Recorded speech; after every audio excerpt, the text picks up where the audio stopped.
The morning sun cast long shadows across the riverbank as two hawks approached the crossing he'd traversed 100 times before. His reliable paint horse suddenly planted its hooves firmly in the sand, refusing to move despite gentle urging. The animal's ears flicked nervously, nostrils flaring. Two hawks dismounted, sensing something his human senses couldn't detect. The shallow waters ran clear, yet his horse acted as if facing a bottomless chasm. When he placed his hand in the cool stream, a strange vibration traveled up his arm. Something ancient stirred beneath the riverbed. After gathering trusted elders, they carefully diverted the water, revealing what had been hidden for generations. What power could make bones glow beneath the earth after so many years? What truth had the settlers tried to bury along with their broken promises? Before we jump back in, tell us where you're tuning in from, and if this story touches you, make sure you're subscribed because tomorrow I've saved something extra special for you. Two hawks walked slowly back to the temporary camp they had established a safe distance from the river crossing. The leather medicine pouch that hung around his neck felt unusually warm against his chest. Inside, among other sacred items, was a smooth river stone passed down through 5 generations of his family.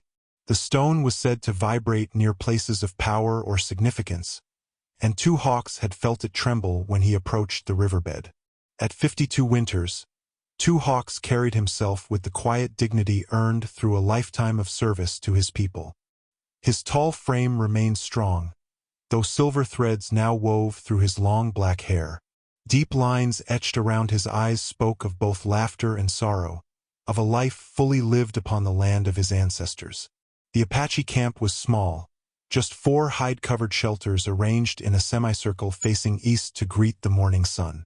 It was meant only as a way station on the supply route Two Hawks led between their main settlement and the smaller hunting camps scattered across their territory. "The horse knew," said White Bear, emerging from the central shelter. At 76 winters, the tribal shaman moved slowly, but his eyes missed nothing. "Animals sense what we have forgotten how to feel." Two Hawks nodded. "My grandfather told me that horses can see between worlds. I never fully understood until today." White Bear lowered himself carefully beside the small fire. "What did you feel when you touched the water?" "A vibration, like the earth was speaking." Two Hawks removed the medicine pouch and withdrew the river stone. Even now, away from the water, it felt warm to the touch. "And the stone responds." Young Wolf approached from where he had been securing the horses. At 26, he represented the new generation of Apache warriors, proud, capable, but increasingly caught between worlds. His father had died fighting the Bluecoats, and young Wolf carried that anger like a burning coal in his heart. "Uncle, the others are asking if we continue our journey tomorrow or return to the settlement," young Wolf said, his impatience barely concealed. Two Hawks studied his nephew's face. "We have discovered something of importance. We must understand it before deciding our next path." "Bones and carvings," young Wolf replied with a dismissive gesture. "The old ones left many such things. Meanwhile, our people need the supplies we carry." White Bear's voice took on the formal tone of one recounting tribal history. "When the people forget to listen to the earth, they become lost even while standing on familiar ground." Young Wolf fell silent, properly chastised but not convinced. Singing Bird emerged from checking the finds they had carefully wrapped and stored in one of the shelters. As the tribe's healer and keeper of women's medicine, her authority equaled that of any warrior. At 48, she had known Two Hawks since childhood. Their paths had nearly joined as one in their youth, before duty and circumstance led them in different directions. "The markings on the bones," she said quietly. "I have never seen their like, yet they seem familiar to my spirit." Two Hawks nodded. "They contain symbols of our people, but also markings I do not recognize. The settlers have been in these lands for only a few generations," White Bear said thoughtfully.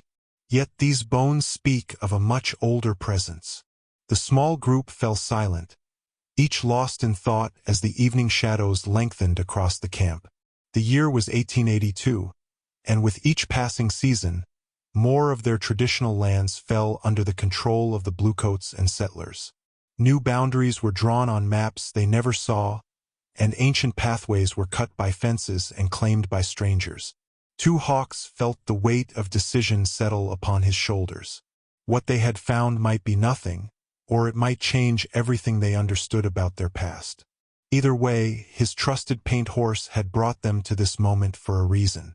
"Tomorrow," he announced, "we return to the river with proper preparations. The earth has chosen to reveal these secrets now, for a purpose. We must listen carefully to what it tells us." The river had always been a lifeline for the Apache people. Flowing down from the sacred mountains, its waters brought life to an otherwise harsh land. Two Hawks remembered his father's words. "Water remembers every stone it has touched, every story it has witnessed." As a boy, he had thought this merely poetic. Now, as an elder himself, he understood the deeper truth. Dawn broke over the eastern ridges as the small group made their way back to the crossing. The sky bloomed in shades of amber and rose, painting the landscape in warm light. Two Hawks led the way, followed by White Bear, Singing Bird, Young Wolf, and two trusted warriors, Strong Bow and Running Deer. Each carried items needed for the proper investigation of what lay beneath the river's innocent surface. "My grandmother spoke of this place," Singing Bird said softly as they approached the water's edge. "She called it the Crossing of Whispers, though she never explained why." White Bear nodded. "Many stories fade before they are fully told. Perhaps today we recover one."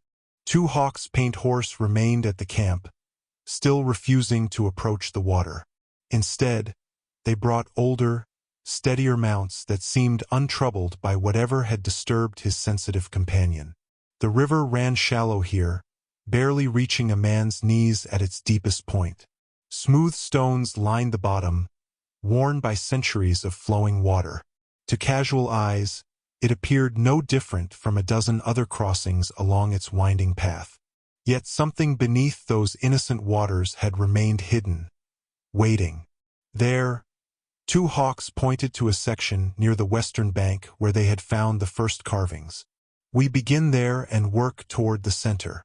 Young Wolf waded into the water without hesitation. Despite his skepticism, he was a devoted nephew and respected his uncle's wisdom, even when he questioned it privately.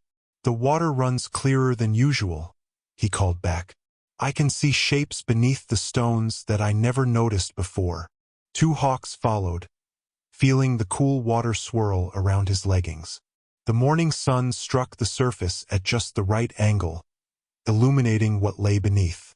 What had appeared as ordinary river stones now revealed faint markings, deliberate patterns etched into their surfaces centuries ago. "These are not random," White Bear said, crouching despite his aching joints to examine a partially exposed stone. "See how they form a pathway? They point toward the deepest part."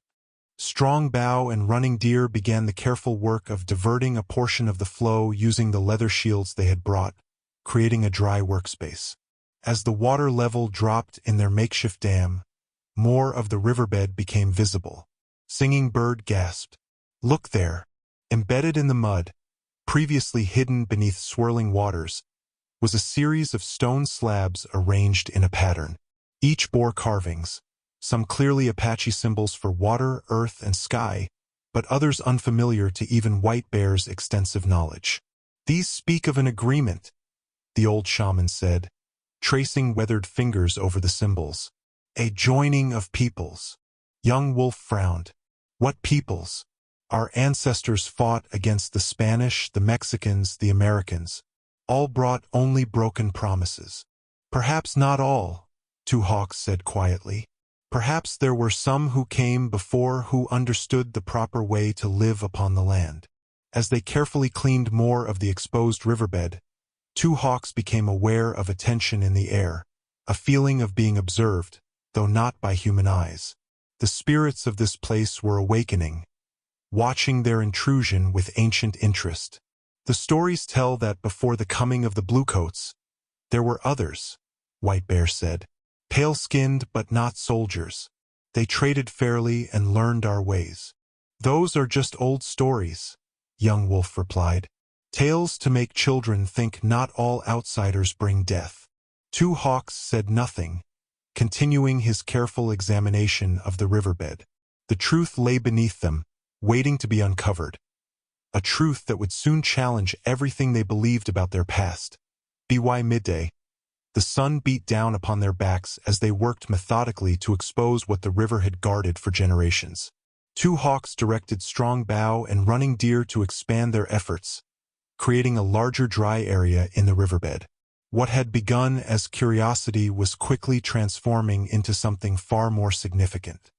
Here, called young Wolf, his earlier skepticism forgotten as he crouched near the center of their excavation. There is something beneath these stones. Two Hawks joined his nephew, carefully removing the river-smoothed rocks to reveal what lay beneath.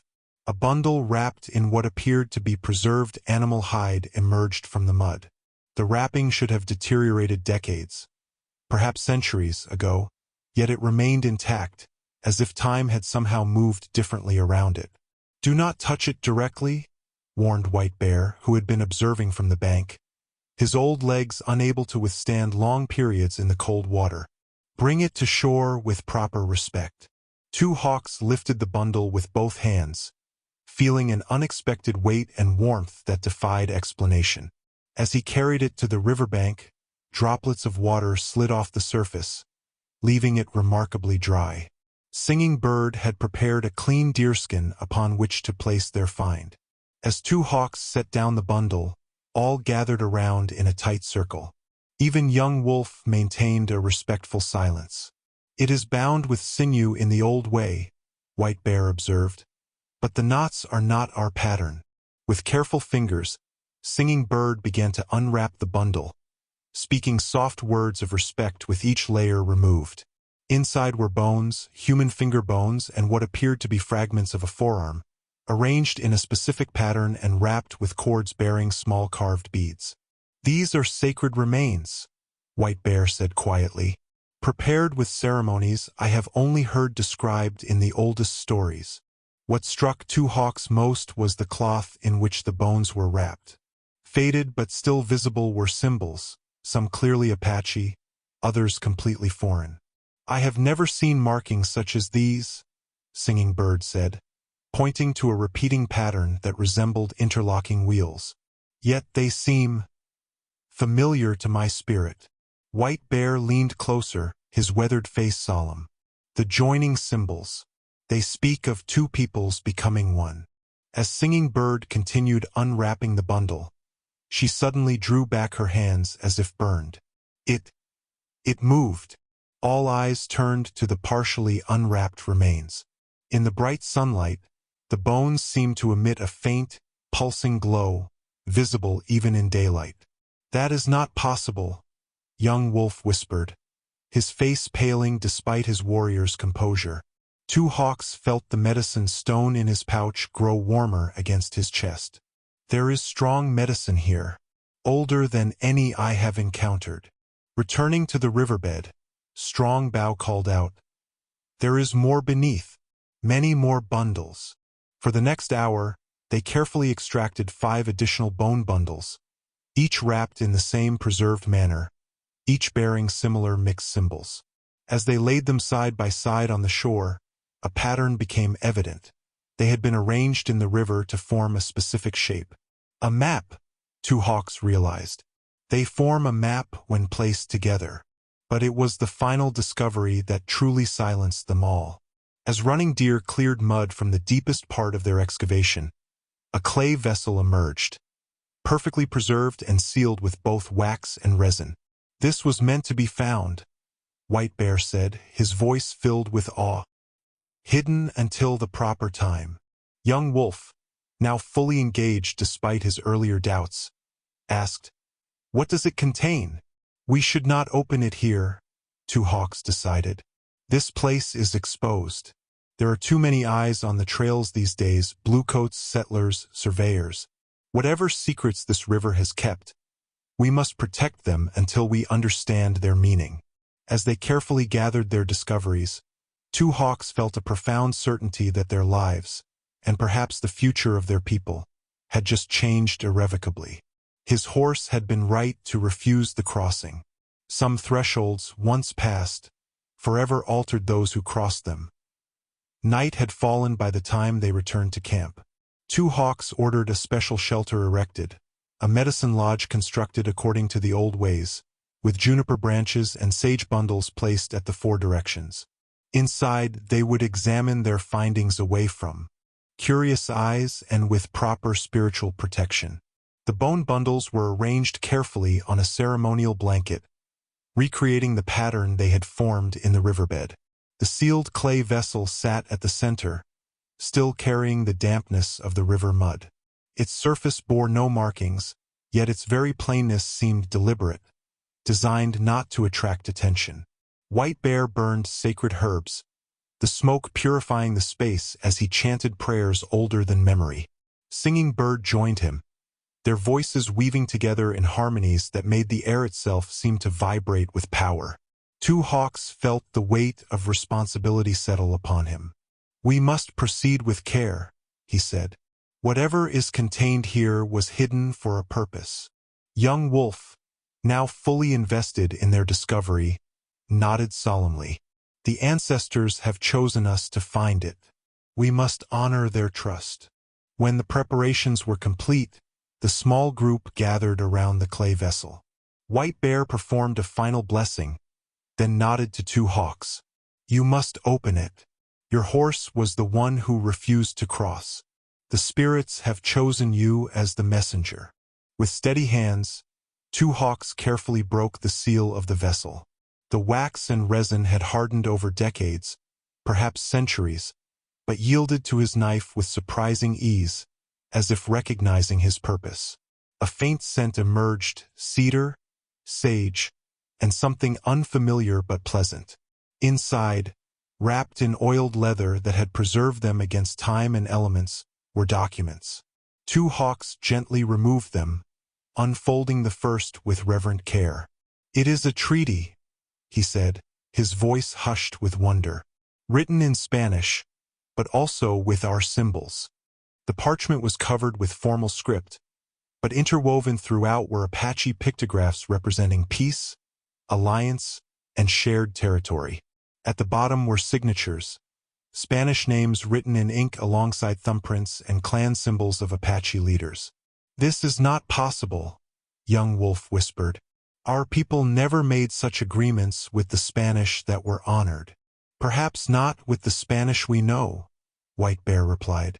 "But these markings date from before the Great Drought, when I was a child, perhaps 7 generations ago." As Two Hawks carefully set aside the treaty, he removed a folded hide map from the vessel. When opened, it revealed the surrounding territories marked with both Apache and European symbols. Sacred sites were noted with identical markings in both systems, showing mutual recognition of their importance. Most shocking were the boundaries drawn upon the map. Territories clearly marked as shared lands or exclusive Apache domains included areas now occupied by military forts and settler towns. "This shows agreements that were never honored," Two Hawks said quietly. "Or perhaps agreements that someone wanted forgotten." Deeper in the vessel lay personal items, small tokens exchanged as symbols of friendship and alliance. A silver cross alongside an Apache protection amulet. A European-made knife wrapped in sinew decorated with Apache beadwork. Items that spoke of respectful exchange rather than conquest. "I have heard whispers," White Bear said, his ancient eyes filled with memory. "Stories told by my grandfather about the time before the soldiers. Of pale men who came in peace, who learned our ways and shared their knowledge freely." "What happened to them?" asked Strong Bow, speaking for the first time since they'd gathered. "The stories do not say," White Bear replied. "Only that they disappeared, and those who came after brought different intentions." Two Hawks studied the map intently, recognizing landmarks despite the changes of time. "This shows a settlement here," he said, pointing to a location marked with both Apache and European symbols. "Now there stands Fort Delgado. And here," Singing Bird added, indicating another mark, "where Settlers Creek Town was built 3 winters ago." The implications were profound. These documents suggested a history deliberately erased, a peaceful coexistence replaced by a narrative of constant conflict that justified the taking of Apache lands. "We must learn more," Two Hawks decided. "There is someone who might help us understand these papers. A former scout who lives alone in the foothills. A man called Reed." Dawn was breaking as Two Hawks rode alone toward the foothills. He had left the others to guard their discoveries, taking only his paint horse and a carefully made drawing of some of the symbols they had found. The journey to Reed's cabin would take most of the day, following game trails and hidden paths to avoid the more traveled routes where soldiers or settlers might question an Apache riding alone. Thomas Reed had once been a scout for the cavalry, but 10 years ago he had abruptly resigned his post and retreated to the wilderness. Rumors surrounded his departure. Some said he had quarreled with his commanding officer, others that he had refused to lead troops to Apache camps. Whatever the truth, he had since lived as a hermit, avoiding both settlers and soldiers. Yet he maintained an unusual respect for Apache boundaries and had twice warned Two Hawks people of impending military movements. The sun was low in the western sky when Two Hawks approached the crude cabin nestled against a cliff face. It was built to be defensible, a soldier's instinct, with clear sight lines in all directions and a spring-fed well inside the perimeter of stacked stone walls. Before Two Hawks could announce himself, the cabin door opened and a weathered figure emerged, rifle in hand but pointed downward. Thomas Reed had aged considerably since Two Hawks had last seen him. Now 63, his beard was more gray than brown, his face deeply lined from years in the harsh sun. But his eyes remained sharp, missing nothing. "Been wondering when someone would come," Reed called out in a raspy voice. "Been 3 days since I felt the ground tremble. Figured someone would notice eventually." Two Hawks dismounted slowly, hands visible. Though they had a cautious respect for one another, trust remained fragile. "You felt it too?" Reed gestured toward the cabin. "Better come inside. Too many ears out here, even in the wilderness." The interior of Reed's cabin was surprisingly orderly for a man living alone in the wild. Books lined rough-hewn shelves, maps were carefully rolled and stored in wooden tubes, and various artifacts, some clearly of Apache origin, were displayed with respect rather than as trophies. "You found something," Reed said, setting his rifle aside and gesturing to a small table. "Something that's been buried a long time." Two Hawks studied the former scout carefully before removing the drawing from his pouch. "How would you know this?" Reed's weathered face showed a flicker of emotion, something between fear and relief. "Because my grandfather told me it was there. Told me someone would find it when the time was right." He took a deep breath. "What exactly did you find?" Two Hawks placed the drawing on the table, a careful rendering of some of the mixed symbols from the bone bundles. Reed's reaction was immediate and visceral. His hand trembled as he touched the paper. "God Almighty," he whispered. "They're real." For the next hour, Reed spoke almost without interruption, revealing a history passed down through his family but shared with no one else. His grandfather, Jacob Reed, had been among the first settlers in the territory, arriving decades before the heavy military presence. Unlike those who followed, this first group had approached the Apache with respect, learning their ways and eventually forming an alliance. "They lived together for nearly 15 years, Reed explained, his voice heavy with emotion. "Traded knowledge, respected boundaries. My grandfather took an Apache wife, had children with her. He wasn't the only one." "What happened?" Two Hawks asked, though he suspected the answer. Reed's face hardened. "The government happened. New policies. Gold was discovered near one of the shared settlements. Suddenly the treaties they'd made locally were inconvenient. From a hidden compartment beneath a floorboard, Reed extracted a leather-bound journal, his grandfather's account of those years. The pages were yellowed with age but meticulously preserved. There was a massacre, Reed said quietly, blamed on the Apache, but carried out by a special military unit sent to solve the Indian problem in the territory. My grandfather survived because he was away trading. When he returned, he found his wife, his friends, everyone, murdered.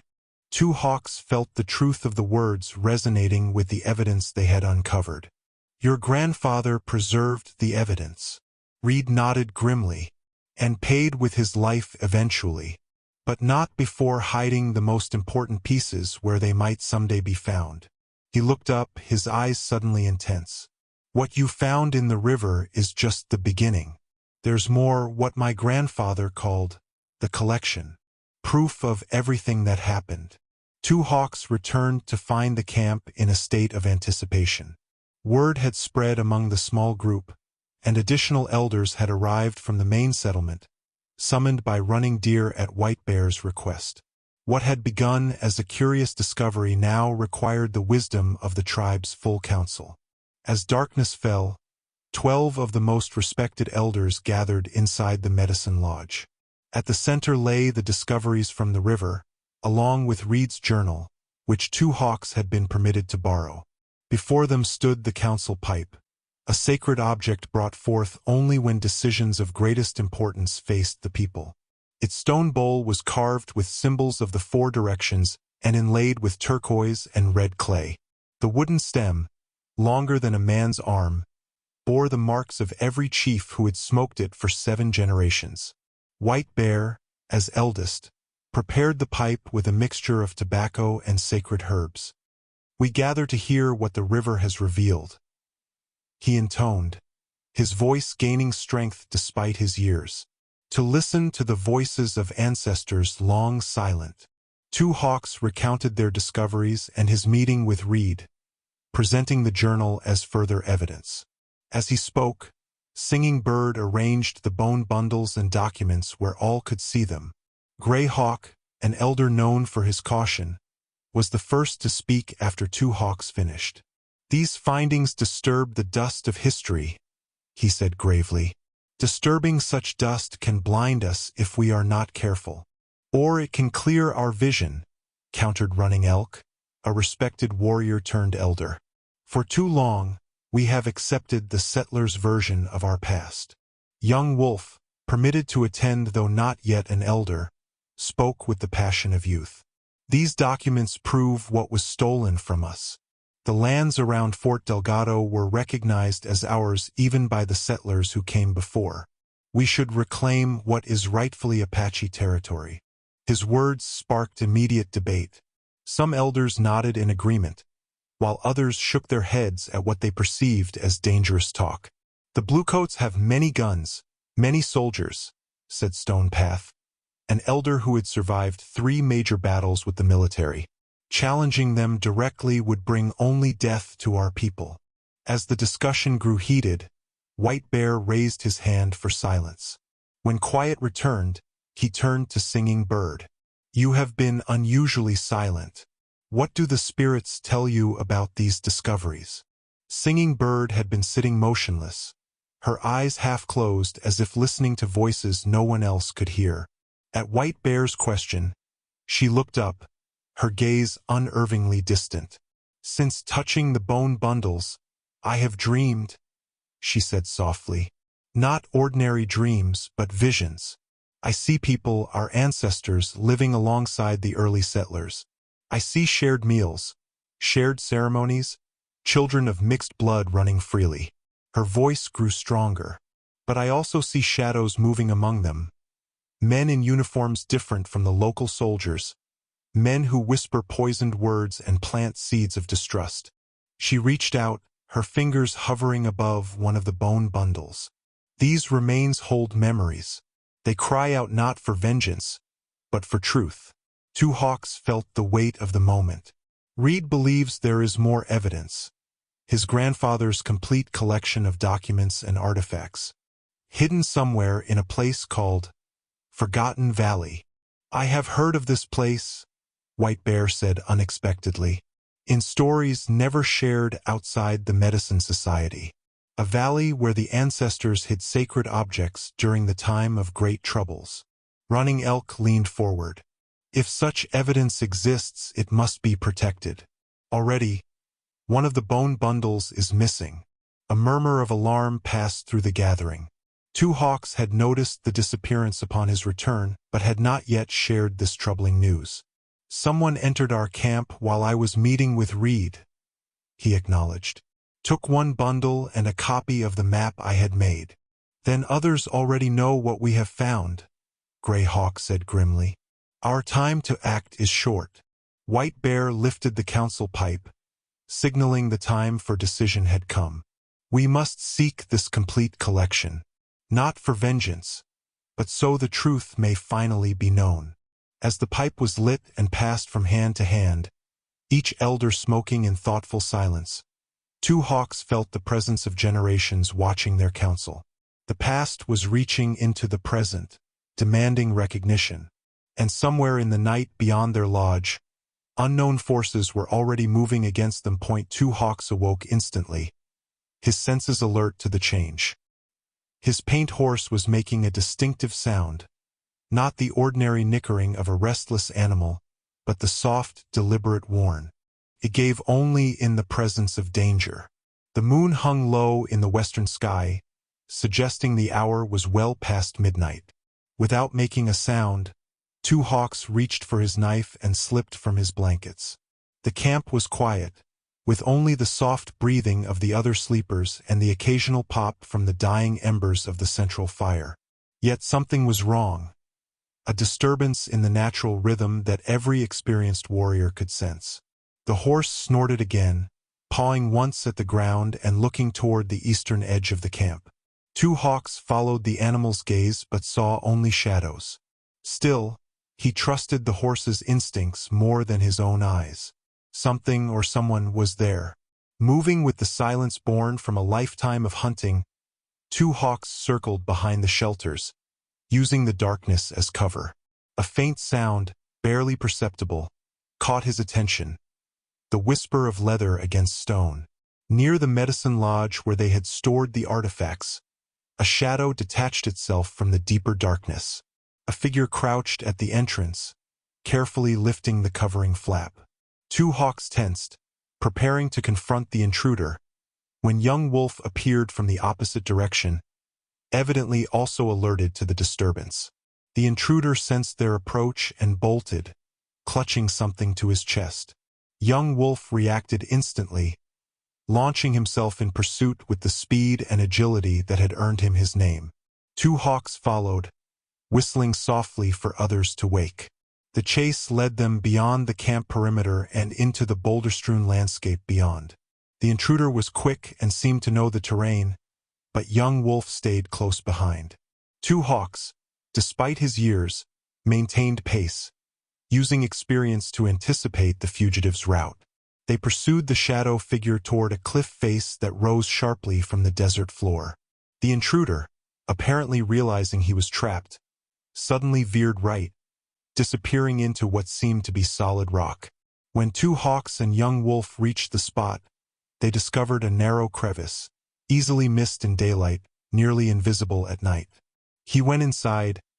Young Wolf whispered, his breathing controlled despite the chase. Two Hawks nodded. This may lead to a larger system of caves. We would be at disadvantage in the darkness. Young Wolf chafed at the caution. He carries something taken from the medicine lodge. Yes, Two Hawks acknowledged. But rushing into unknown caves after a prepared enemy is the mistake of an inexperienced warrior. They carefully examined the area around the crevice, finding scuff marks indicating regular use. This was no random thief, but someone who had prepared an escape route.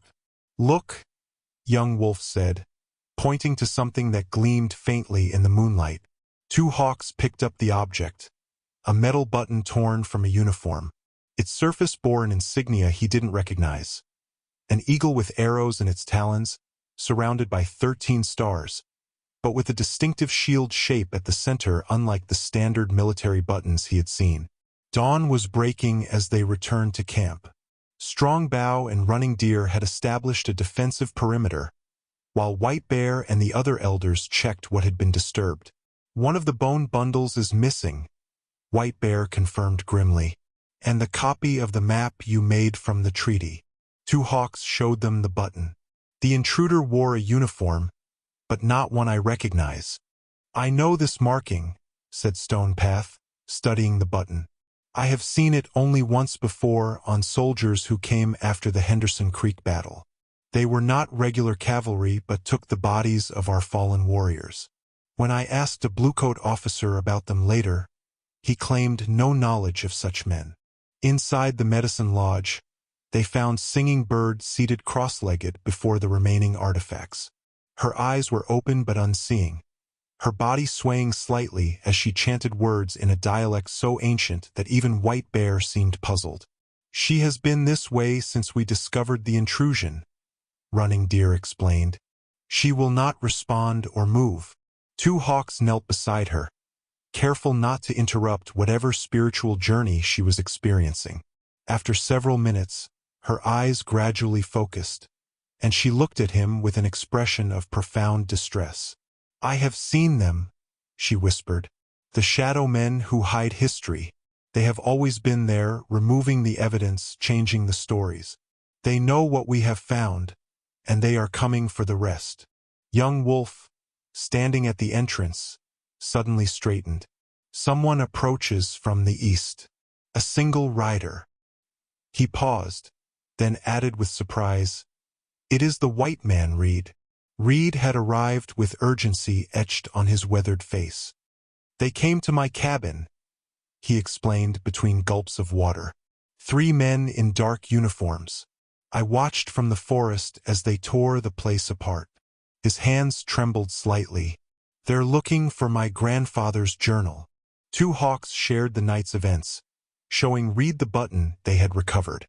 The former scout examined it closely, his expression grim.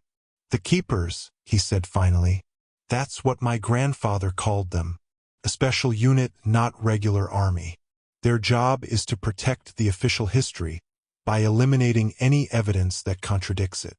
The council quickly reached its decision. They would divide their forces. Most of the elders would return to the main settlement with the artifacts already recovered, while a smaller group would seek Reed's grandfather's hidden collection. "The journey will be dangerous," Two Hawks warned. "We may be followed." Despite the risk, the mission party formed quickly.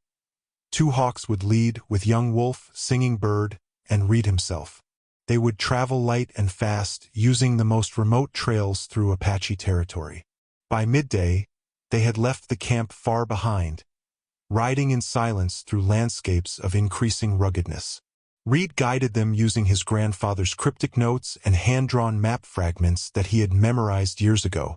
"My grandfather wrote that he hid the collection where the standing stones watch the sunrise through the Devil's Window," Reed explained as they rested the horses in the shadow of a towering red rock formation.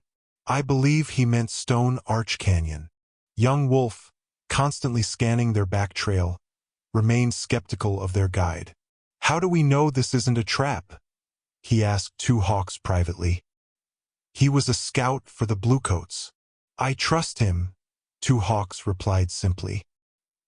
"His eyes hold truth when he speaks of these matters." As the sun began its descent, they approached a series of low hills covered in ancient junipers. Reed pointed to markings carved into certain rocks, symbols easily dismissed as natural weathering, but which formed a trail for those who knew to look. "Wayfinding markers," Reed explained. "Some Apache, some left by my grandfather. They confirm we're on the right path." Two Hawks recognized some of the Apache symbols, marks his own people had used for generations to designate safe paths and water sources. But interspersed among them were other symbols, clearly made by the same hand but in a different style. "Your grandfather learned our ways well," he observed. Reed nodded, a hint of pride breaking through his caution. "He lived as much Apache as white man toward the end. Said the settlers had forgotten how to listen to the land. As darkness approached, They made camp in a sheltered hollow. With no fire to betray their position, they ate dried meat and spoke in hushed tones.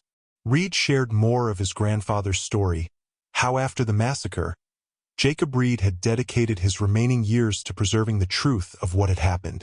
He gathered testimonies from survivors, both Apache and settlers who witnessed the events but were afraid to speak publicly, collected documents proving the original agreements, even recovered personal items from the shared settlement after it was burned.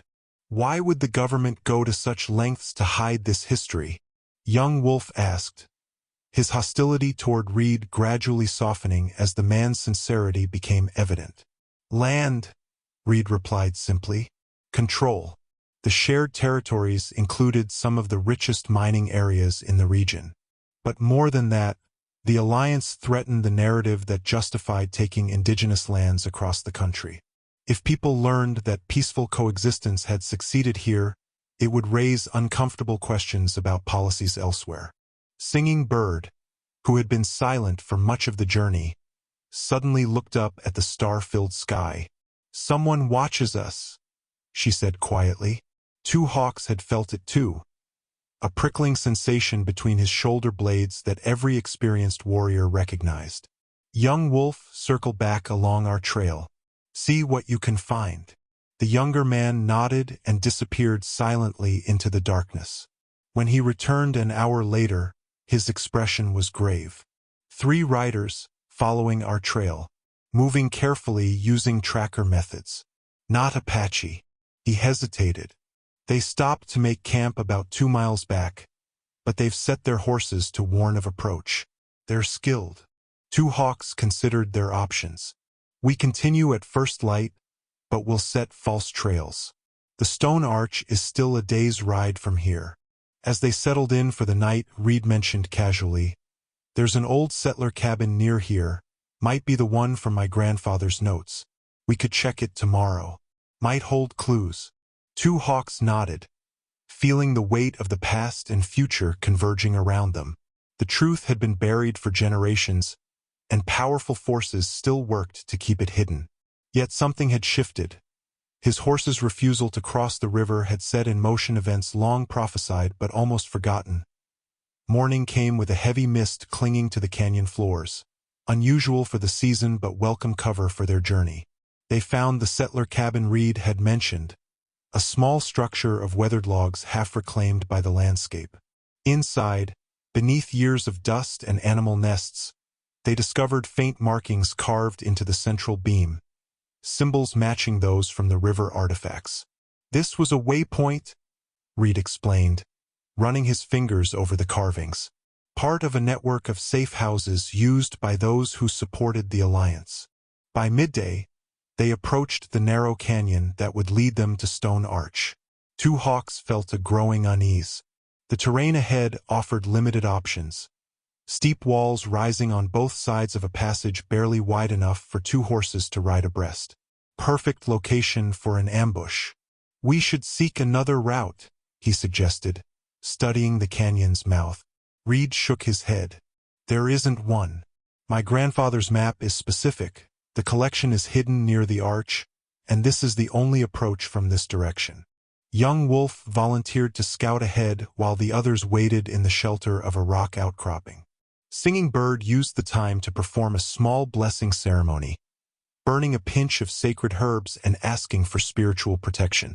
"The shadows in my dreams are growing darker," she confided to 2 hawks. "Something waits for us beyond the canyon." Young Wolf returned within the hour, reporting the passage clear as far as he could see. With cautious optimism, they proceeded, 2 hawks in the lead, followed by Singing Bird, Reed, and Young Wolf guarding their rear.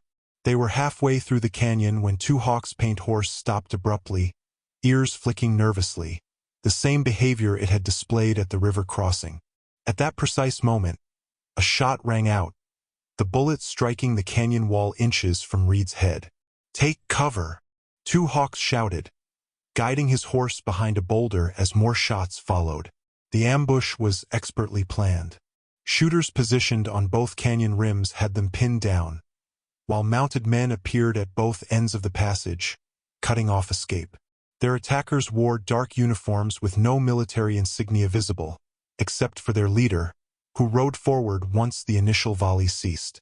"Thomas Reed," the man called out, "by order of the United States government, surrender yourself and your companions." Reed's face had drained of color. "Captain Hollister," he whispered, recognition and fear mingling in his voice. The uniformed man removed his hat, revealing a face hardened by years of brutal service. James Hollister sat straight in his saddle, every inch the career officer despite the unusual uniform. "You've led us on quite a chase, Thomas. 10 years I've been looking for you and that journal." Two Hawks glanced at Reed, noting the complex emotions playing across the man's face. "You know him?" Reed nodded grimly. "My former commanding officer." Young Wolf had worked his way to a position behind a fallen tree. With a warrior's instinct, he used the distraction of the conversation to nock an arrow, taking careful aim at Hollister. The captain continued, apparently confident in his tactical advantage. "I'm authorized to offer terms. Reed, surrender the Apache and whatever documents you found, and you walk away. The government is prepared to be generous. A new identity, sufficient funds to start fresh somewhere far from here."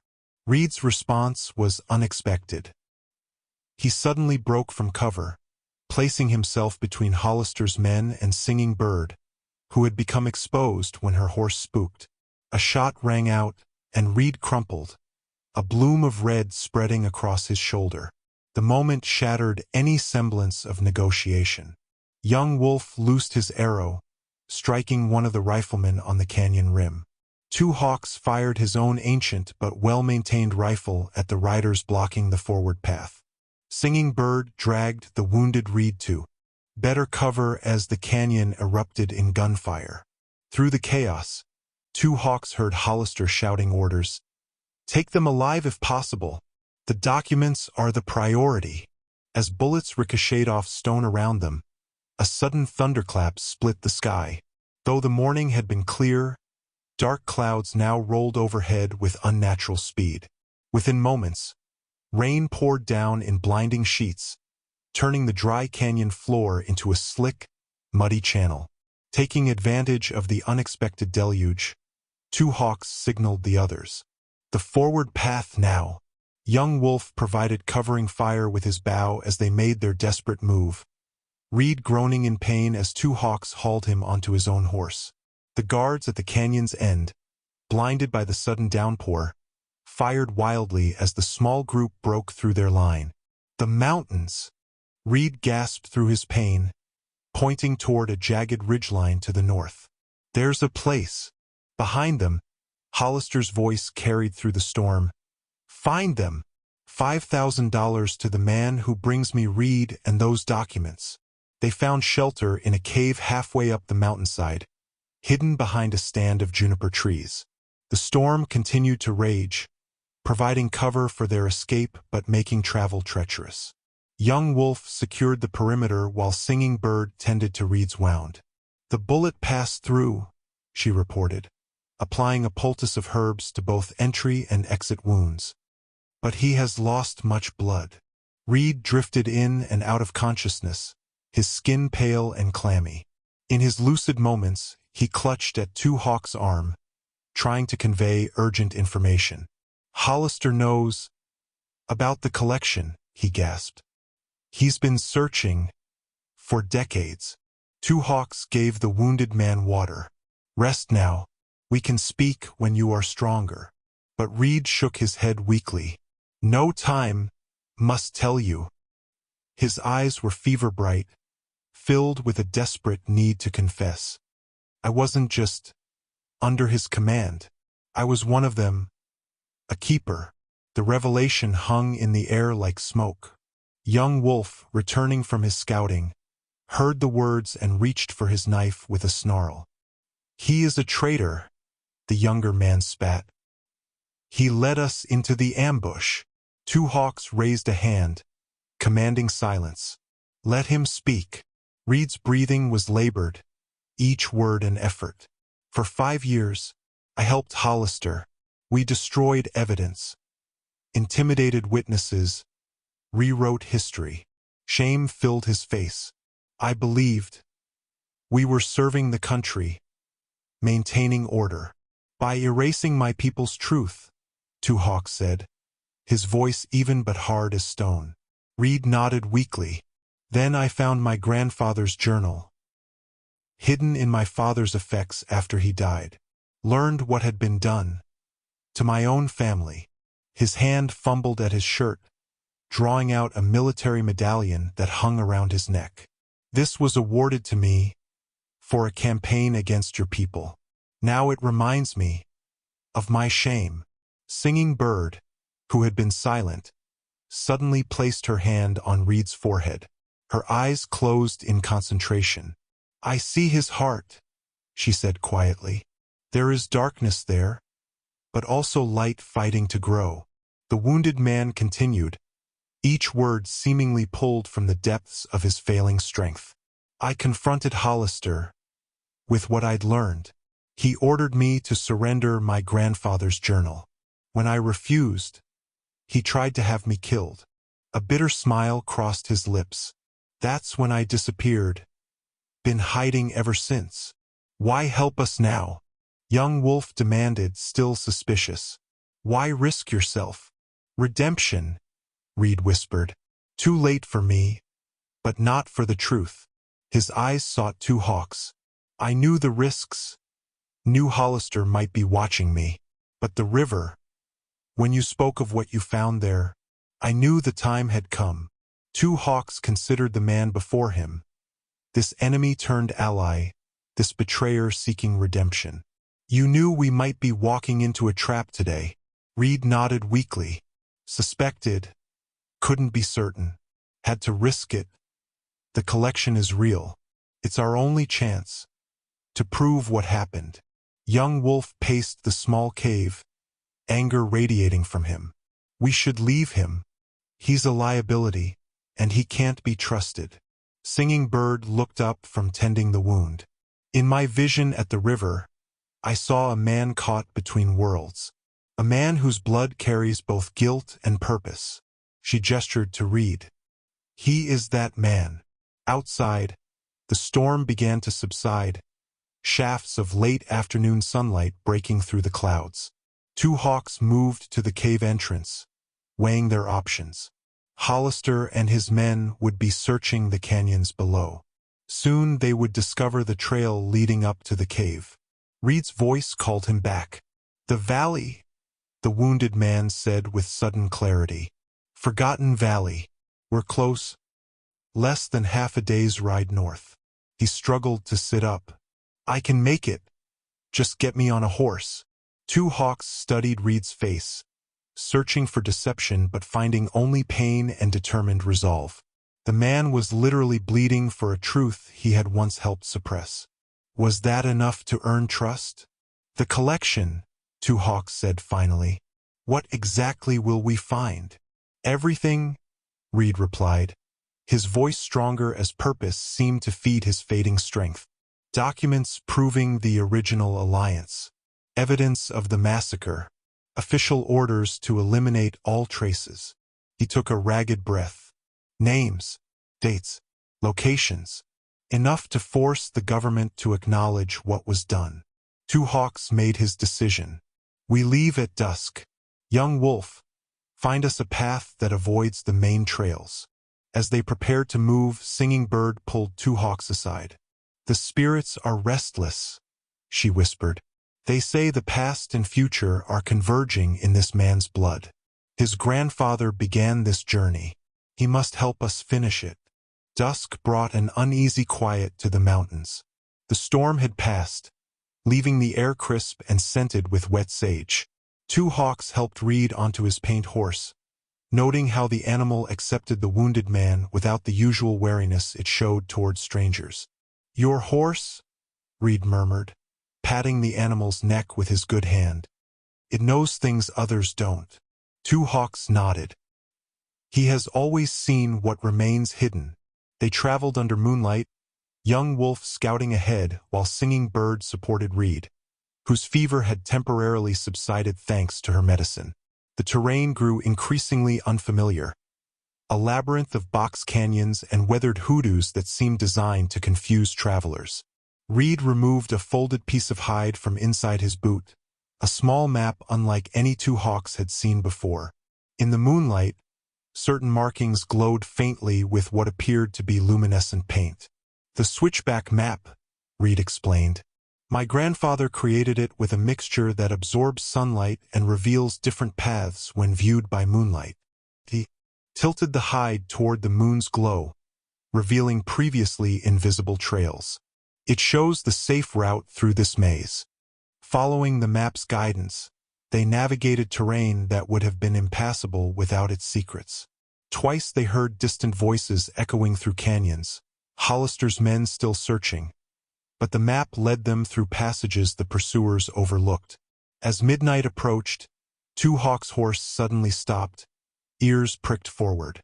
Ahead, barely visible in the darkness, stood an ancient petroglyph carved into a flat rock face, a spiraling pattern identical to symbols found on the bone bundles from the river. "We're on the right path," Two Hawks said quietly. Reed nodded, though the effort clearly cost him. "My grandfather wrote that the original alliance used these markers to designate safe routes for both peoples." Young Wolf, returning from scouting ahead, reported with unusual excitement. "There are more carvings forward, hundreds of them, like nothing I've seen before." The path led them to a rock wall that appeared to be a dead end.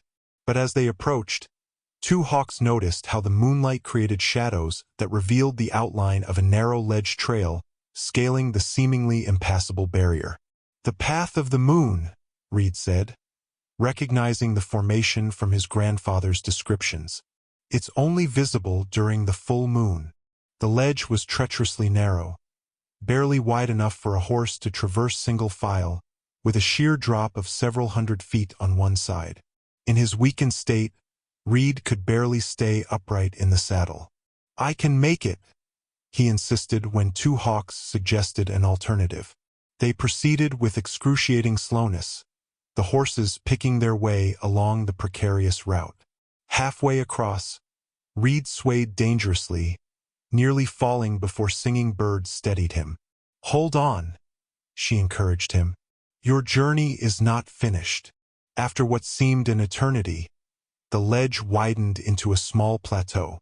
Beyond it, they could see the silhouette of a massive stone arch against the night sky, a natural formation that spanned the entrance to a hidden valley. "Stone arch," Reed whispered, recognition and relief in his voice. "We made it." Two Hawks studied the impressive formation. Something about its proportions suggested it was more than a natural phenomenon, its placement too precise, too aligned with the surrounding landscape. "This was sacred to both peoples," Reed confirmed, noting Two Hawks' thoughtful gaze. "My grandfather wrote that ceremonies were held here during solstices, with Apache and settlers participating together." Young Wolf, who had moved ahead to scout the valley beyond the arch, returned with uncharacteristic solemnity. "It appears empty," he reported. "Just a barren valley floor. No structures, no obvious hiding places." Reed struggled to sit straighter. "It won't be visible yet. Not until sunrise." He pointed weakly to the eastern horizon, where the faintest lightning indicated dawn was approaching. "My grandfather wrote that the collection is hidden, where the morning light first touches the valley floor through the Devil's Window." As they made camp beneath the arch, Two Hawks noticed his paint horse behaving strangely again, not with alarm, but with what appeared to be recognition, as if the animal had been here before in some other time. Singing Bird tended to Reed, whose condition was deteriorating despite her care. "His spirit is strong," she told Two Hawks privately, "but his body weakens. I fear he may not live to see what he has helped us find." In the pre-dawn stillness, Young Wolf suddenly tensed. "Riders," he whispered, pointing to a distant ridge. "At least 3, moving toward the valley entrance." Two Hawks recognized the silhouettes even at a distance. Hollister found our trail. Reed, hearing this, gripped Two Hawk's arm with surprising strength. Hide, he urged. The sun rises in less than an hour. Once it reveals the entrance to the hidden cave, you must reach it before they do. They concealed themselves among the boulders scattered beneath the great arch, watching as the first rays of sunlight crept across the valley floor. From their vantage point, the valley appeared disappointingly ordinary. A basin of dry grass and scattered juniper, surrounded by steep cliffs on all sides. There must be more, Two Hawk said, scanning the landscape for anything unusual. Why protect an empty valley so carefully? Reed, propped against a rock and fighting to stay conscious, pointed weakly toward the center of the basin. Look there. As the light moves, as the sun continued to rise, its rays penetrated through the stone arch, creating a shaft of golden light that swept across the valley floor like a searching finger. When it reached the center of the basin, something flashed. A momentary gleam that would have been easy to miss if they hadn't been watching intently. There, young Wolf said, already moving. Something reflective. They hurried toward the spot, leaving Reed in a sheltered position with their few supplies. At the center of the valley, partially buried by decades of wind-blown soil, lay a circular arrangement of stones. Most were ordinary river rocks, but interspersed among them were pieces of quartz and mica that caught the sunlight, creating the flash they had seen. A calendar circle, Two Hawks realized, recognizing the pattern from ancient teaching sites. Our people have made these since before memory. As they cleared away more soil, the full extent of the circle became apparent. Over 30 feet in diameter, with carefully placed stones marking solar and lunar positions throughout the year. But this calendar contained elements Two Hawks had never seen before. Additional markers with unfamiliar symbols carved into their surfaces. These are not Apache, he said, examining one such stone. Singing Bird knelt beside him, running her fingers over the strange markings. They remind me of the symbols on the bone bundles from the river. Young Wolf, who had been clearing soil from a larger central stone, suddenly called them over. Look at this. The central stone was covered with petroglyphs, a complex array of symbols from both Apache tradition and the mysterious other culture. As they studied it, Two Hawks recognized references to historical events known in tribal oral history. The Great Drought, the coming of the Spanish, seasons of abundant harvest. It's a historical record, he said with growing excitement. But it shows two histories side by side, ours and theirs intertwined. Singing Bird traced a series of symbols near the bottom of the stone. These match patterns from my visions, the time of alliance, when the peoples lived together. Young Wolf, still skeptical despite everything they had witnessed, looked up suddenly. Someone maintained this place. These markings, some are newer than others. Someone has been adding to this record. Two Hawks nodded, noticing the same variation in weathering. The alliance may have been officially destroyed, but perhaps some kept its memory alive in secret. As the sun rose higher, its light shifted, creating new patterns across the stone circle. Reed had described a devil's window that would reveal the entrance to his grandfather's hidden cache. They watched intently as the light moved, illuminating different sections of the valley. Singing Bird, sensing the approaching deadline, knelt at the edge of the stone circle. From her medicine pouch, she removed a small bundle of herbs, which she burned in a clay dish. As the fragrant smoke rose, she began a soft chant, a prayer for guidance and revelation. Whether it was the smoke catching the light or something more mysterious, the air above the stone circle seemed to shimmer. Previously invisible markings on the ground around them began to glow faintly, lines of powdered mica or quartz laid into shallow channels in the earth, revealing an elaborate pattern extending outward from the circle. The whole valley is a map, Two Hawks breathed in wonder. The pattern showed pathways, landmarks, and boundaries, a complete representation of the original territories agreed upon in the alliance.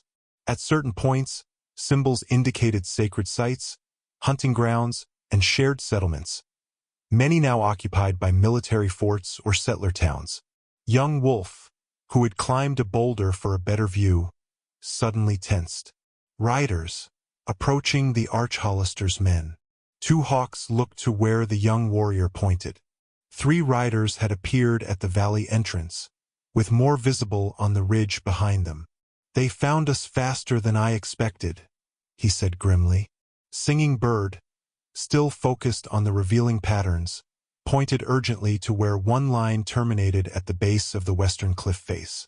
"There, the light creates a shadow like an arrowhead. It points to that rock formation." Young Wolf was already moving, covering ground with the speed that had earned him his name. When he reached the indicated spot, he examined the cliff face carefully, then waved urgently for them to join him. "There's an opening," he called back. "Hidden behind an overhang. You can only see it from certain angles." 2 hawks looked back toward the valley entrance, calculating distances and time. "You 2 go ahead. I'll get Reed and create a diversion to slow them down." As Singing Bird hurried toward the hidden cave entrance, Young Wolf hesitated. "Uncle, go," 2 hawks ordered. "Find the collection. That's what matters now." Young Wolf moved swiftly across the valley floor, employing every trick of deception he had learned as a hunter. He created multiple false trails, scattered markers pointing in wrong directions, and used a juniper branch to sweep away his actual footprints. His goal was to buy time, to confuse Hollister's men long enough for the others to find what they sought. Meanwhile, 2 hawks returned to Reed, who was barely conscious but still gripping tenaciously to life. "They found us," 2 hawks explained, helping the wounded man to his feet. "We need to move."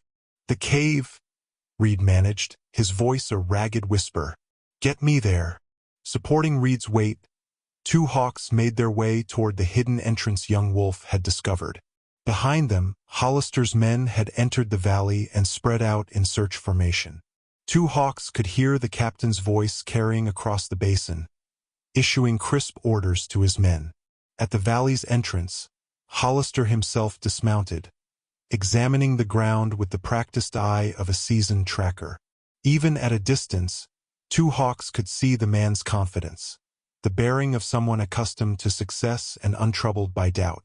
When Hollister's head suddenly snapped up, looking directly toward their position, 2 hawks knew they had been spotted. Half carrying Reed, he increased his pace, reaching the concealed cave entrance just as a rifle shot echoed across the valley. Inside, Singing Bird waited anxiously. "Young Wolf has gone ahead," she reported. "There's a tunnel system extending deep into the mountain."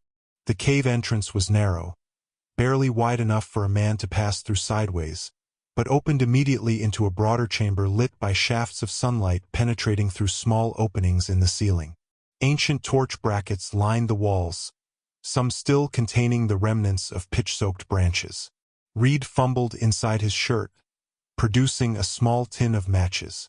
"Light a torch," he gasped. "There will be more chambers deeper in." With a lit torch illuminating their way, they proceeded deeper into the cave system. Behind them, they could hear Hollister's men discovering the entrance. 2 hawks helped Reed along as quickly as possible, following the main passage as it descended into the earth. The walls around them gradually transformed from natural rock to carefully worked surfaces covered with paintings and carvings. The artwork depicted scenes of daily life, Apache and settlers working together, trading, teaching each other their ways. Other panels showed ceremonial gatherings, hunts, and harvests, a complete visual record of the alliance. "My grandfather wrote about these," Reed said, his eyes brightening despite his failing strength. "Said they were painted by both peoples together." As they continued, the passage opened into a larger chamber where Young Wolf waited impatiently. "There are more tunnels beyond," he reported, "and more paintings, hundreds of them." A sudden commotion from the direction they had come indicated Hollister's men were getting closer. 2 hawks made a quick decision. Young Wolf circled back. Delay them however you can without risking yourself. After the younger man departed, two hawks and singing bird helped Reed into the large chamber. There, illuminated by their torch, stood stone pedestals holding artifacts from both cultures, ceremonial items, tools, weapons, all arranged with evident care and respect. The collection, Reed breathed. Part of it, anyway. Singing Bird moved to examine a small clay vessel decorated with both Apache patterns and European glazing techniques. As she touched it, her eyes widened. "I can feel them," she whispered. "The people who made these things. Their spirits linger here." A gunshot echoed through the tunnels, followed by shouts. Young Wolf had engaged their pursuers, buying precious time. Reed gestured urgently toward a passage at the far side of the chamber. "The main collection is deeper in. A chamber my grandfather called the testimony room." As they moved toward the indicated passage, distant voices became audible, Hollister interrogating someone.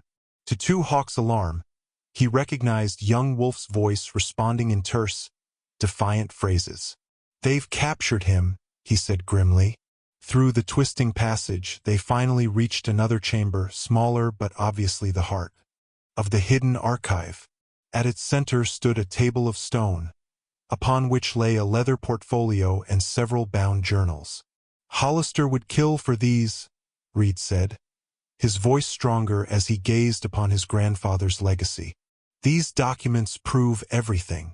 Picking up one of the journals, Two Hawks opened it to find a detailed account of the massacre that had ended the alliance, written by an eyewitness, Jacob Reed himself. The pages contained names, dates, and explicit descriptions of how government agents had orchestrated attacks on peaceful settlements, then blamed the violence on Apache raiders. More damning still was a folder containing official orders, on government letterhead, authorizing the removal of all evidence regarding unauthorized agreements with hostile Indian elements. The orders were signed by the Secretary of War himself. "This is why they created the Keepers," Reed explained, "to ensure this history remained buried forever." As they examined the documents, a new voice spoke from the chamber entrance. "And buried it shall remain." Two Hawks turned to find young Wolf being pushed into the room at gunpoint, Captain Hollister standing behind him with a pistol pressed to the young warrior's head. "Mr. Reed," Hollister said with cold formality, "after all these years, you've led me exactly where I needed to go. I must thank you for that." Hollister entered the chamber with calculated confidence, two of his men following close behind. He wore the same dark uniform as his subordinates, but with additional insignia marking him as commander.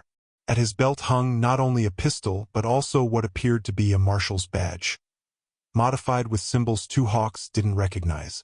"Captain," Reed acknowledged weakly, still leaning heavily on Singing Bird for support. Hollister surveyed the chamber with professional interest, his gaze lingering on the documents spread across the stone table. The famous collection. "After all these years, I was beginning to think it might be just a legend." "It's real," Reed replied, "as real as the massacre your predecessors orchestrated." The captain gestured for his men to secure the room's perimeter. "History is written by the victors, Thomas. You used to understand that. It was your job to understand that." While Hollister's attention was focused on Reed, Two Hawks subtly shifted position, placing himself between the captain and the stone table with its precious documents. Young Wolf, despite the gun at his back, remained alert, his eyes constantly scanning for any opportunity.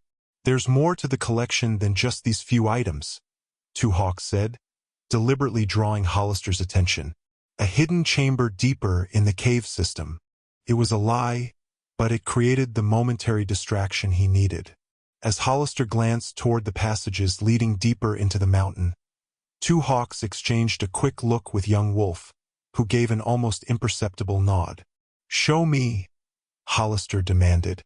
Two Hawks moved as if to comply, but instead reached beneath his shirt and withdrew the medicine pouch that hung around his neck. "First, I think you should see this." When Hollister instinctively looked at the pouch, young Wolf exploded into action. With the lightning reflexes that had made him the tribe's most promising young warrior, he drove an elbow into the guard behind him, simultaneously ducking below the aim of the man's pistol. The distraction allowed two hawks to lunge for one of the torches mounted on the wall. He hurled it toward the chamber entrance, momentarily blinding Hollister's men with a shower of sparks and causing them to fire wildly in response. In the chaos that followed, Singing Bird pulled Reed behind the stone table for protection, while two hawks and young Wolf engaged the intruders. The confined space worked to the Apache's advantage. Hollister's men were unable to use their firearms effectively without risking hitting each other. Two hawks fought with the controlled precision of a lifetime warrior, using the terrain and his intimate understanding of close combat to neutralize the advantage of Hollister's weapons. Young Wolf moved like his namesake, striking quickly and falling back, drawing fire and creating confusion. Amid the struggle, Hollister worked his way toward the stone table, clearly intent on securing the documents. "You can't possibly think you'll leave here with these," he called to Reed. "My men have the entrance secured. There's no escape." Reed, despite his wound, had managed to pull himself up to sit against the table. "It was never about escape, James," he replied. "It was about finally bringing the truth to light." As the fighting continued, Singing Bird made a discovery behind the stone table: a large wooden chest, partially concealed in an alcove. Its design was unique, featuring two different locking mechanisms on either side, one crafted in the European style, the other distinctly Apache in design. "The Alliance chest," she called to two hawks. "I've found it." Hollister, hearing this, redoubled his efforts to reach the alcove, shooting one of his own men who stumbled into his line of fire. "That chest is government property," he snarled. "Everything in this cave belongs to the United States." "It belongs to history," Reed countered. "To both peoples whose blood was spilled to keep it hidden." Two hawks fought his way to Singing Bird's side, examining the chest briefly before returning his attention to the battle. The chest was indeed remarkable, clearly designed to require two different keys, representing both cultures, to open it. "The stone," Reed called weakly. "The one in your medicine pouch. It's not just a stone, it's a key." Two hawks touched the pouch at his neck, feeling the river stone that had been passed down through generations of his family. All this time it had been more than a spiritual talisman. It was literally the key to unlocking the past. "And the other key?" he asked Reed. The wounded man reached inside his shirt, pulling out a small iron key suspended on a leather cord. "My grandfather's, passed down through my family just as yours was passed through yours." He smiled weakly. "They designed it this way so neither people could access the full truth without the other. A final symbol of their alliance." Hollister, overhearing this exchange, became even more determined. "Kill them all," he ordered his remaining men. "Burn everything in this chamber. No one leaves with those documents." As the fighting intensified, young Wolf managed to disarm one of Hollister's men, turning the man's own pistol against the others. The tide of battle was turning, but time was running out. More of Hollister's forces would surely be coming from the entrance. "Open the chest," two hawks called to Singing Bird. "Whatever it contains may be our only hope." Singing Bird took the stone key from Two Hawks' medicine pouch and Reed's iron key, approaching the Alliance chest as the battle raged around her. Each lock required its own key, the stone fitting perfectly into an oddly shaped recess on one side, the iron key into a conventional lock on the other. When both keys turned simultaneously, the chest opened with a soft click that somehow carried above the chaos of the fight. Inside lay the true heart of the collection, comprehensive documentation of the alliance that had been systematically erased from history. There were official treaties bearing the seals of both the United States government and Apache leaders, detailed maps showing agreed-upon territories, personal journals from both settlers and Apache participants, and most damning of all, the official orders authorizing the massacre and subsequent cover-up. "Get those documents!" Hollister shouted, abandoning all pretense of legal authority. "Burn every last page." As one of his men lunged toward Singing Bird, young Wolf intercepted him with tribal war club he had taken from a display in the outer chamber. The impact echoed through the cavern, sending the man crumpling to the ground.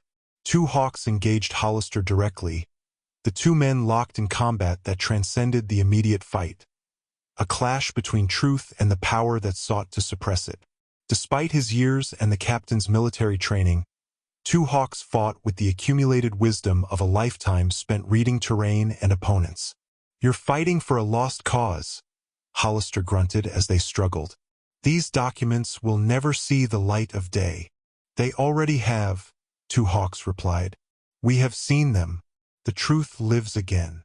From the Alliance chest, Singing Bird had removed not only documents but also a cylindrical object wrapped in leather, an ancient flute carved from eagle bone and inlaid with both Apache symbols and Christian crosses. "The spirit flute," Reed called out, recognition in his fading voice. "My grandfather wrote about it." It was played at ceremonies binding the two peoples together. As the fighting reached its peak, Singing Bird raised the flute to her lips and began to play. The melody that emerged seemed to capture both Apache harmonies and European hymns, blending them into something transcendent. The sound filled the chamber, echoing and amplifying through the cave system's natural acoustics until it seemed to come from everywhere at once. The effect on Hollister's men was immediate. Confusion crossed their faces as the disorienting sounds made it impossible to locate enemies or discern direction. The melody seemed to bend around corners, doubling back on itself, creating a sonic labyrinth that disoriented anyone not familiar with its patterns. Two hawks, recognizing their opportunity, called to young Wolf, "Gather what you can from the chest, the most important evidence." As young Wolf and Singing Bird secured key documents, Two Hawks continued his fight with Hollister. The captain, though momentarily confused by the flute's effects, fought with the desperation of a man whose life's work was unraveling before him. "You don't understand what you're doing," Hollister hissed. "These documents threaten the very foundation of territorial claims across the West. Land grants, mining rights, water access, all built on the narrative that the Apache were always hostile, that peaceful coexistence was never possible." "You mean they threaten your wealth?" Two Hawks replied, suddenly understanding. "Your family's wealth." Hollister's expression confirmed the truth. "My grandfather was awarded 30,000 acres for his service in pacifying this territory. My family built an empire on that land." "Land recognized as Apache territory in these documents," Two Hawks said, finally seeing the full picture. "Land stolen through massacre and lies." A rumbling sound interrupted their struggle. The cave ceiling was beginning to collapse, weakened by the gunfire and the vibrations of the spirit flute's resonant tones. Dust and small stones showered down, warning of imminent danger. "We need to leave now," young Wolf shouted, a bundle of documents secured inside his shirt. Singing Bird continued playing the flute, using its disorienting effects to cover their retreat. Two Hawks delivered a final blow that sent Hollister staggering backward, then grabbed Reed, who was barely conscious. "Leave me," the wounded man whispered. "I'll only slow you down." "Both keys open the chest," Two Hawks replied firmly. "Both peoples must carry the truth forward." As larger sections of ceiling began to collapse, Hollister's remaining men fled toward the entrance. Their captain, recovering his balance, faced a critical choice: pursue the escaping Apache or save the remaining documents from being buried forever. $5,000 to any man who stops them," he shouted desperately. One of his men, a young private who had been silent until now, looked at the captain with growing disgust. "I signed up to serve my country, sir, not to bury its sins." He lowered his weapon. "What's in those papers?" "Treason," Hollister snapped. "Truth," Reed countered weakly. "The kind that haunts men like Hollister."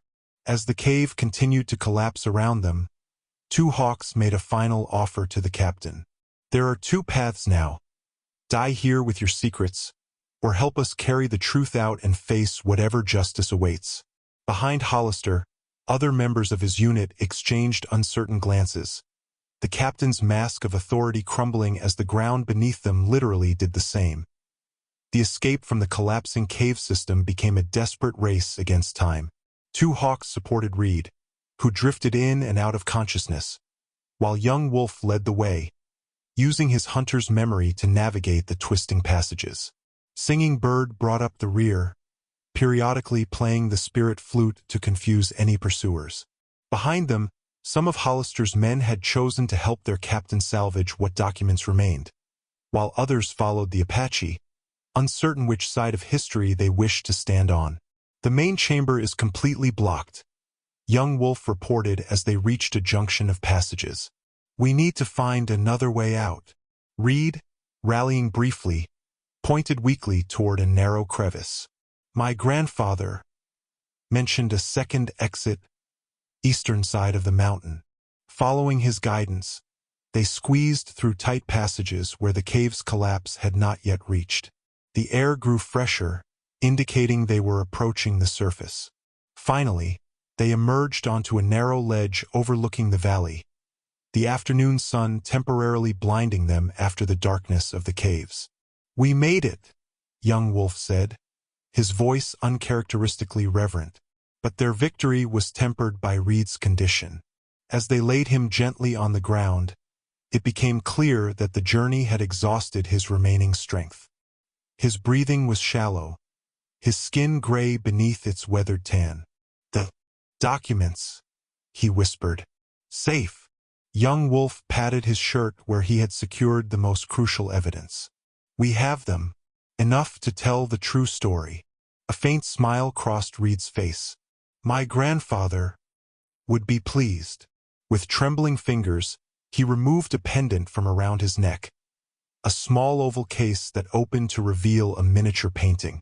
He carried this all his life. The tiny portrait showed two men standing side by side, one clearly Jacob Reed, the other an Apache leader wearing ceremonial attire.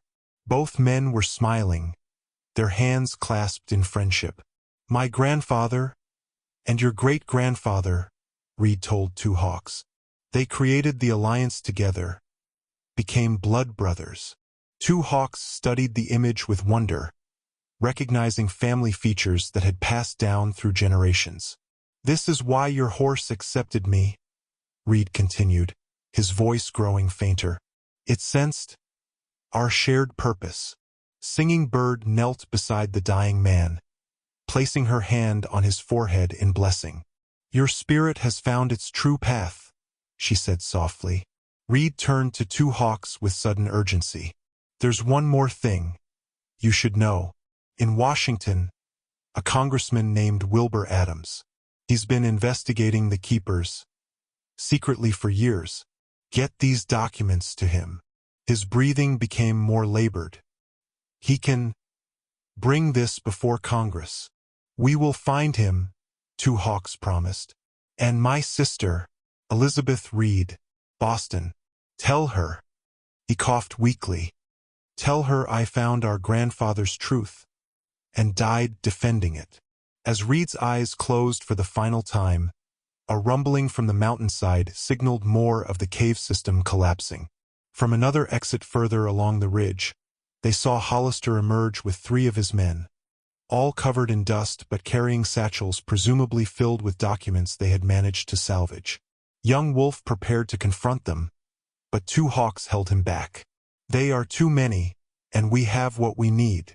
To their surprise, one of Hollister's men, the young private who had questioned him earlier, suddenly broke away from the group, making his way toward the Apache. Hollister shouted after him, but another cave-in sent rocks tumbling between them, cutting off pursuit. Captain's under arrest, the young soldier reported as he reached them, breathing hard from his climb. His own men detained him after what we heard in there.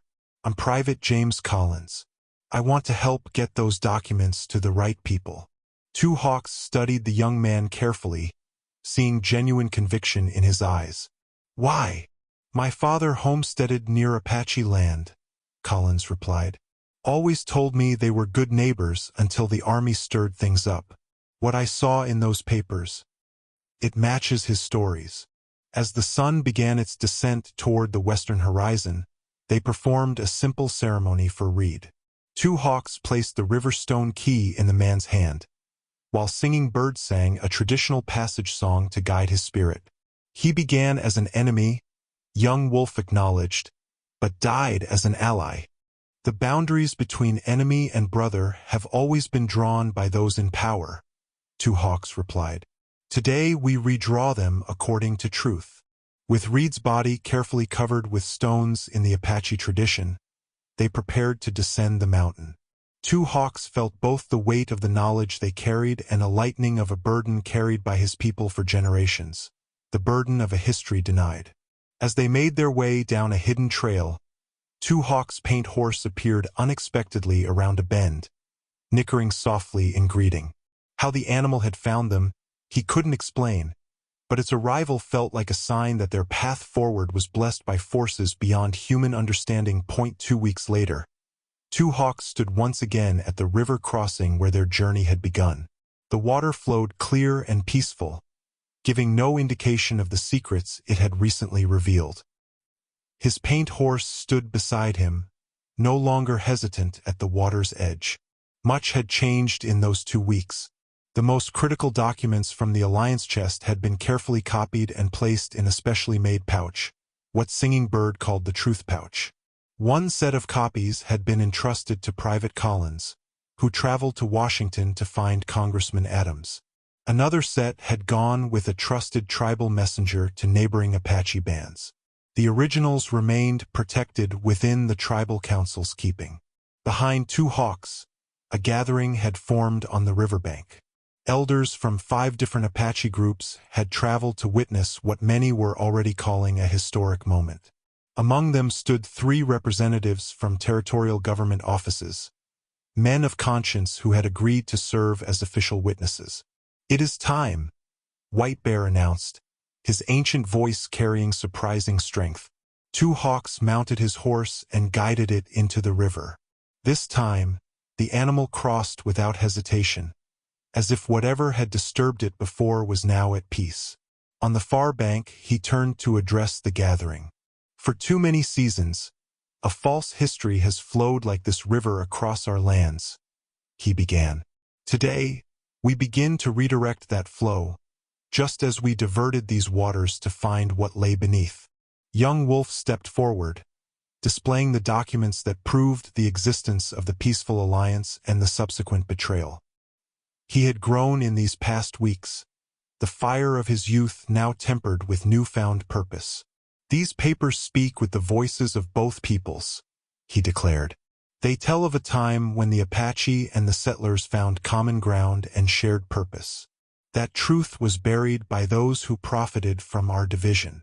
One of the government representatives, a judge from the territorial court, examined the evidence with careful attention. "These documents appear authentic," he confirmed. "They will require thorough investigation, but they raise serious questions about current land holdings and historical accounts." Singing Bird, who had become the keeper of the spirit flute, played a soft melody that blended naturally with the sound of the flowing water. Several elders nodded in recognition of ancient tones long absent from their ceremonies. "Captain Hollister has been relieved of his command pending investigation," the judge continued.